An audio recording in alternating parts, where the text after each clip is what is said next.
আমার কিছু টাকা দাও না, শপিং করতে যাই। হুনা বৌমা, এটা আমার সংসার। এই সংসার আমি যেটা বলবো এটাই করতে হইব, যেমনি করবো এনে শুনতে হইব।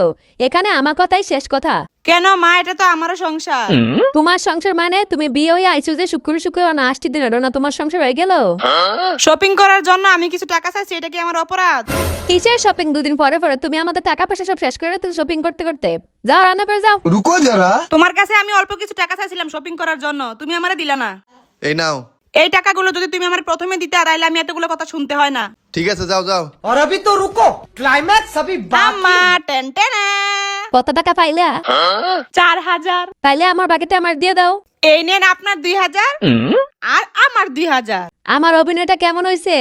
আরে আপনি তো ফাটাফাটি অভিনয় করতে পারেন, আগামীতে আপনি ছবিও করতে পারবেন। আপনার দাজ্জাল শাশুড়ি হিসেবে সেই মানাইবো। আরে ছবি বাদ দাও, চলো আমরা মার্কেটে যাই। চলেন চলেন, আজকে আপনার আমি ফুচকা খাওয়ামু।